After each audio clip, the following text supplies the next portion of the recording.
আজকের উপাসনা শুরু করছি রুদ্রাষ্টাধ্যায়ী প্রথম অধ্যায়।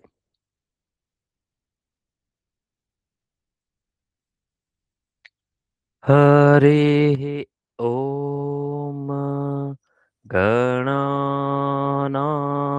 ত্বা গণপতিগ্গম হবামহে প্রিয়াণাং ত্বা প্রিয়পতিগ্গম হবামহে নিধীনাং ত্বা निधिपतिगुं हवामहे वसो मम आहमजा निगर्भधमा त्वमजासि गर्भधम्मा गायत्रे त्रिष्टुप् जगत्य पङ्क्त्या सह बृहत्युष्णिः ककुप्सूचिभिः शम्यन्तु त्वा द्विपदाजाश्चतुष्पदा स्त्रीपदाजाश्च खट्पदाः विच्छन्दाजाश्च सच्छन्दाः सूचिभिः शम्यन्तु त्वा सहस्तोमाः सह छन्दस आवृतः सह रेखायः सप्तदैव्याः पूर्वे खां पन्था मनोदृश्य धीरा अन्वाले धीरे रथियो नरश्मिन्ना जज्जाग्रतो दूरमुदै तिदैवन्तदु सुप्तस्य तथैवैति दूरङ्गमञ्ज्योतिकान्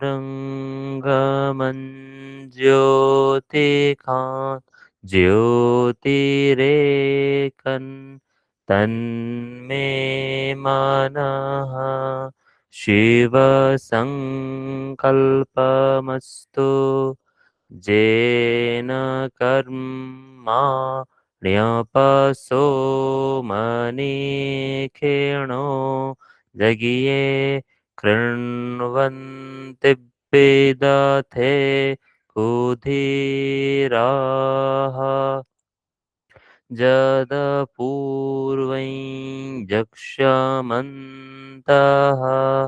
प्रजानां तन्मे मनः शिवसङ्कल्पमस्तु यत्प्रज्ञा नमोत चेतो धृतिश्च जज्योतिरन्तरमृतं प्रजासु यस्मान्न ऋते किञ्चन कर्म क्रियते तन्मे मनः शिवसङ्कल्पमस्तु जेनेदं भूतं भुवनं भविष्यत्परिग्रहि तममृतेन सर्वं जेन जगियस्तायते सप्तहोता तन्मे मनः शिवसङ्कल्पमस्तु यस्मिन् ऋचः सामजजु गुङ्खे यस्मिन् प्रतिष्ठिता रतनावा विवाराः यस्मिंश्चित्तगुं सर्वमोतं प्रजानान्तन्मे मनः शिवसङ्कल्पमस्तु सुखारतिरश्वा निवजन्मानुखियान्ने नीयते भेषुभिर्बाजिन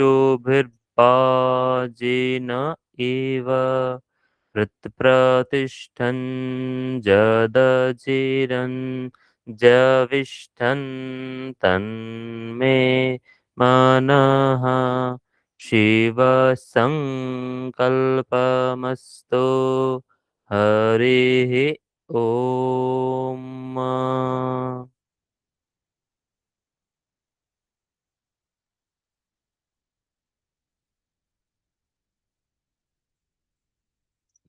শ্রীমদ্ ভগবদ গীতা ষষ্ঠ অধ্যায় ১৬ নম্বর শ্লোক থেকে।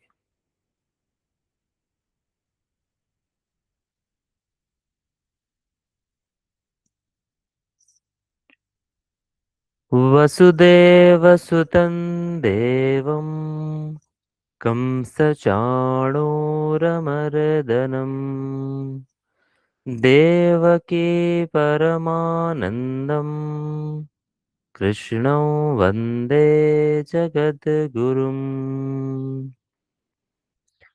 नात्यश्नतस्तु योगोऽस्ति न चैकान्तमनश्नतः न चातिस्वप्नशीलस्य जाग्रतो नैव चार्जुन।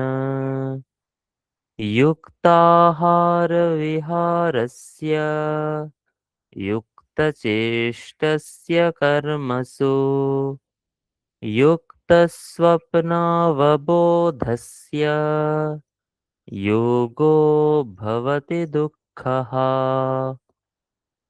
यदा विनियतं चित्तम् आत्मन्येवावतिष्ठते निःस्पृहः सर्वकामेभ्यो युक्त इत्युच्यते तदा। यथा दीपो निवातस्थो नेङ्गते सोपमा स्मृता योगिनो यतचित्तस्य युञ्जतो योगमात्मनः।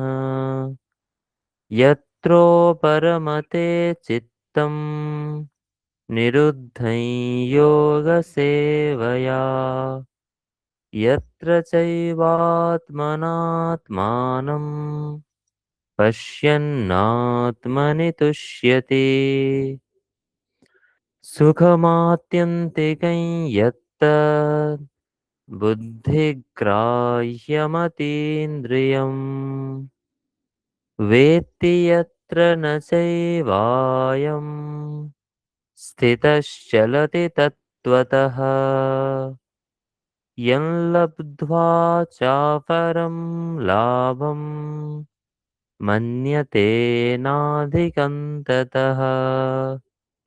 यस्मिन् स्थितो न दुःखेन गुरुणापि विचाल्यते तं विद्या दुःखसंयोग वियोगं योगसङ्गितम्।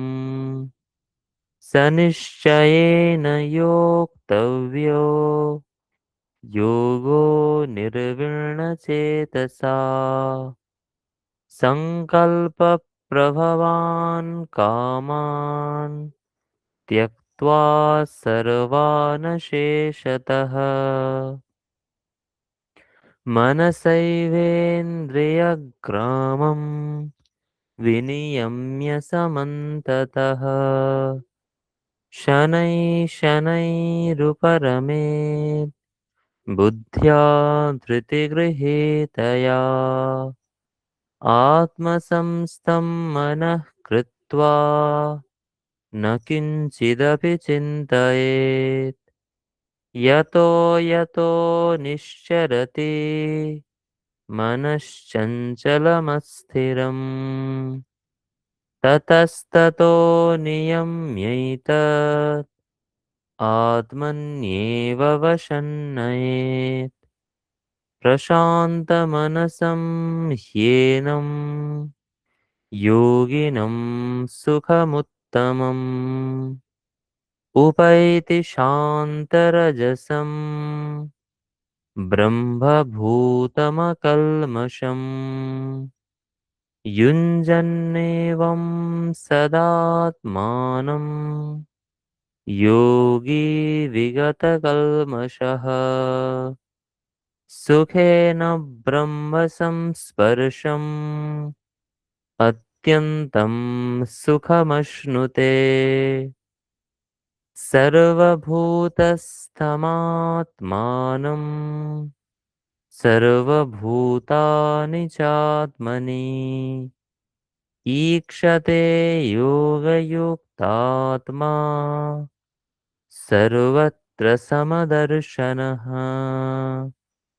यो मां पश्यति सर्वत्र सर्वं च मयि पश्यति तस्याहं न प्रणश्यामि स च मे न प्रणश्यति सर्वभूतस्थितं यो मां भजत्येकत्वमास्थितः सर्वथा वर्तमानोऽपि स योगी मयि वर्तते आत्मौपम्येन सर्वत्र समं पश्यति योऽर्जुन सुखं वा यदि वा दुःखं स योगी परमो मतः।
আজকের মনন শ্রীমদ্ ভগবদ গীতা পঞ্চম অধ্যায় 21 নম্বর শ্লোক।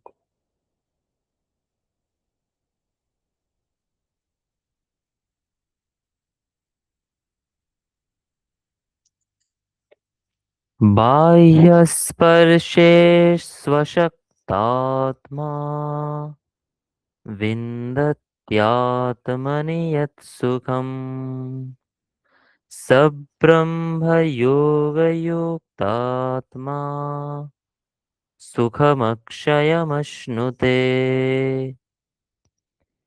बाह्यस्पर्शे स्वशक्तात्मा विन्दत्यात्मनि यत् सुखम्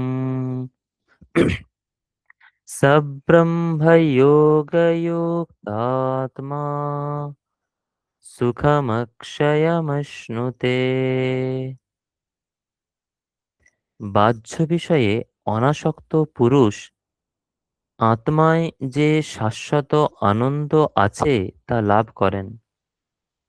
অতঃপর সচ্চিদানন্দ ঘন পরব্রহ্ম পরমাত্মার ধ্যানরূপ যোগে অভিন্নভাবে স্থিত হয়ে তিনি অক্ষয় আনন্দ অনুভব করেন।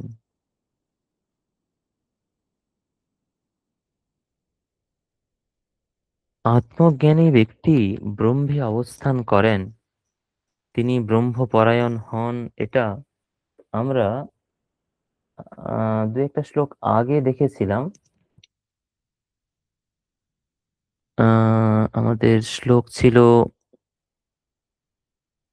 তদ্বুদ্ধয়ঃ তদা, 17 নম্বর শ্লোক ছিল। সেখানে ব্রহ্মনিষ্ঠ, ব্রহ্মপরায়ণ, ব্রহ্মবুদ্ধি যার মধ্যে আছে, সেরকম ব্যক্তি সংসার গতি প্রাপ্ত হন না, এরকম আমরা পড়েছিলাম। তারপর সমদর্শিত্ব নিয়ে বলা হয়েছিল যে ব্রহ্মজ্ঞানী ব্যক্তি তিনি সমদর্শী হন। তিনি ব্রাহ্মণ, গরু, হাতি, চণ্ডাল, কুকুর কোনোটার মধ্যেই ভেদ জ্ঞান করেন না। সকলের মধ্যে ব্রহ্ম আছে, তিনি এই দর্শন করেন। এবং তারা নিত্য নির্দুষ্ট ব্রহ্মে অবস্থান করেন। তস্মাৎ ব্রহ্মণি তে স্থিতাঃ। কারণ তারা তাদের মনকে জয়লাভ করেছেন। তারা সমস্ত কিছুর মধ্যে সমদর্শী হন। যেহেতু ব্রহ্ম সকলের মধ্যে সমানভাবে বিদ্যমান, সেই জন্য যিনি ব্রহ্মকে লাভ করেন তিনি ব্রহ্মে অবস্থান করেন এবং তিনিও সমদর্শী হন। সমদর্শী হলে কি হয়?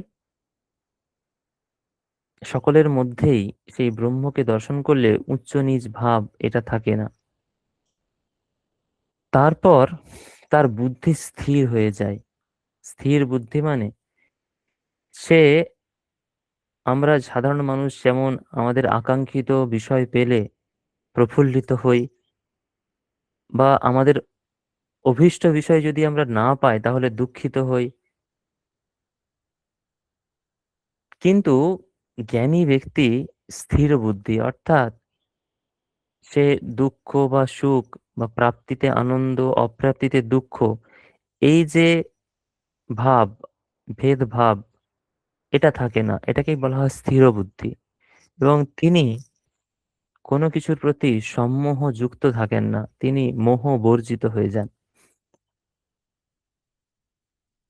অর্থাৎ আমরা এর আগে যা দেখেছি, ব্রহ্মজ্ঞানী ব্যক্তি তিনি ব্রহ্মে অবস্থান করেন, তার সম্পর্কে এই শ্লোকেও বলা হচ্ছে বাহ্য স্পর্শে স্বসক্তাত্মা বিন্দতি আত্মনি যৎ সুখম। বাহ্য স্পর্শ, বাইরের যে স্পর্শ, তাতে যিনি অশক্ত। বাইরের স্পর্শ বলতে রূপ, রস, গন্ধ, স্পর্শ, যেসব বাইরের ভোগ্য জিনিস যেটাতে মানুষ ভোগ করে, সেই বাইরের স্পর্শ, তাতে, এখানে স্পর্শ বলতে শুধু স্পর্শ নয়, বিষয় ভোগকেই বুঝতে হবে। বাহ্য বিষয়ের যে ভোগ, তাতে যিনি অনাসক্ত, নিরাসক্ত, আসক্ত আত্মা, বিন্দতি আত্মনি যৎ সুখম, যিনি নিজের মধ্যে সমস্ত সুখে, আত্মানি মানে আত্মার মধ্যে তিনি যা আনন্দ লাভ করেন। কিভাবে আনন্দ লাভ করেন? স ব্রহ্ম যোগ যুক্ত আত্মা, তিনি যোগের দ্বারা ব্রহ্মের সঙ্গে যুক্ত হন। এখানে যোগ শব্দের অর্থ হচ্ছে সমাধি যোগ। অর্থাৎ তিনি সেই ব্রহ্মের সঙ্গে সমাধি যোগে যুক্ত হন এবং তারপর তিনি আনন্দ লাভ করেন। সুখম অক্ষয়ম অশ্নুতে, তিনি অক্ষয় সুখ লাভ করেন। অক্ষয় মানে যার ক্ষয় নেই, সেই রকম সুখ তিনি লাভ করেন। তাহলে ব্রহ্মের সঙ্গে, অর্থাৎ আমাদের নিজেদের যে আত্মা বা পরমাত্মা, তার সঙ্গে সমাধি যোগের দ্বারা যুক্ত হয়ে জ্ঞানী ব্যক্তি, যোগী ব্যক্তি, তিনি অক্ষয় আনন্দ লাভ করেন। এবং আত্মাতে সেই যে অক্ষয় আনন্দ, সেই আনন্দ কিন্তু বাইরের বিষয়ে থাকে না, এবং তিনি বাইরের বিষয়ে সম্পূর্ণ অনাসক্ত হন। বাইরের বিষয়ে যদি আমার আসক্তি থাকে তাহলে আত্মার মধ্যে যে সুখ, সেই সুখ আমরা লাভ করতে পারবো না। বিন্দুমাত্র যদি আমাদের বাইরের বিষয়ের প্রতি আকাঙ্ক্ষা থাকে তাহলে আত্মজ্ঞান লাভ হবে না। যদি আত্মজ্ঞান লাভ হয় তাহলে বাইরের বিষয়ে আমাদের কখনোই আকাঙ্ক্ষা থাকবে না। এখানে বাহ্য স্পর্শে আমাদের ইন্দ্রিয়গুলো কিন্তু চাই সমস্ত বিষয় ভোগ করতে। কঠোপনিষদে একটি মন্ত্র আছে, সেখানে বলছেন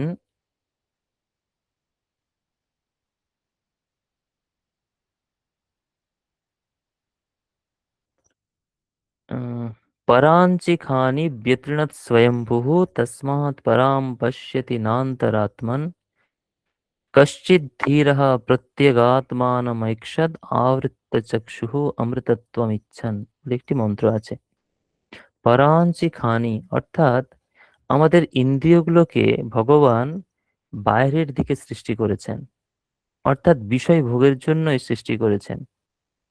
পরাঞ্চিখানি বিতরণত স্বয়ম্ভু তসমাৎ পরাম পশ্যতি নান্তরাত্মন, সেই জন্য আমরা বাইরের দিকেই তাকাই, বাইরের বিষয়ই ভোগ করি। চোখ বাইরের বিষয়ের দিকে, বাইরের রূপের দিকে তাকায়, কান বাইরের শব্দ শোনে, আমরা যা ইন্দ্রিয়গুলো দেখি সব বাইরের বিষয়ের প্রতি ধাবিত হয়। কশ্চিৎ ধীরः প্রত্যগাত্মানম ঈক্ষেত, কিন্তু যদি কোনো ধীর ব্যক্তি আত্মাকে লাভ করতে চায়, আবৃত্ত চক্ষুঃ অমৃতত্বম ইচ্ছান, অমৃতত্বকে লাভ করতে চায়, তাহলে তাকে আবৃত্ত চক্ষু অর্থাৎ অন্তর্মুখী হতে হবে। আবৃত্ত চক্ষু মানে চোখ বন্ধ করতে হবে, এটা আপাত অর্থ, কিন্তু বোঝাতে যাওয়া হচ্ছে যে সমস্ত ইন্দ্রিয়গুলোকে তাকে সংযত করতে হবে, অন্তর্মুখীন করতে হবে, তবে আমরা সেই আত্মাকে লাভ করতে পারবো। এখানেও সেই কথাটাই যেন বলা হচ্ছে যে বাইরের বিষয়ের প্রতি আমাদের যদি আকাঙ্ক্ষা থাকে, তাহলে আমরা সেই আত্মাকে লাভ করতে পারবো না। আমাদের বাইরের বিষয়ের প্রতি, ভোগের প্রতি আকাঙ্ক্ষাকে পুরোপুরিভাবে বিসর্জন দিতে হবে, তবেই আত্মার সঙ্গে, আত্মার যে সুখ, আত্মার যে আনন্দ, এখানে সুখ বলতে কিন্তু আত্মার যে সুখ, আত্মার যে আনন্দ তাকে বলা হচ্ছে ভূমা বৈ সুখম। সুখ বলতে সর্বব্যাপী যে আত্মা তাকে বোঝানো হয়, ছান্দোক্য উপনিষদে আছে। সব ব্রহ্ম যোগ, তাই ব্রহ্মের সঙ্গে যদি আমরা যুক্ত হতে চাই, আমাদের মনকে যুক্ত করি, তাহলে তো আমাদের আনন্দ হবেই, কারণ ব্রহ্ম আনন্দের স্বরূপ। আনন্দম ব্রহ্মেতি ব্যজানাৎ, তৈত্রীয় উপনিষদে আছে। সে আনন্দ লাভ করতে হলে কিন্তু বাইরের আনন্দকে বিসর্জন দিতেই হবে। এই কথাটাই আমাদের এই শ্লোকে বলা হচ্ছে। আজকের মনন আমরা এখানেই শেষ করছি। আপনারা আপনাদের প্রাত্যহিক জপ, ধ্যান, পূজা পাঠ, শরীরচর্চা প্রভৃতির মাধ্যমে একটি নতুন দিন শুরু করুন। সকলকে অনেক ধন্যবাদ। আমরা এখানে শেষ করছি।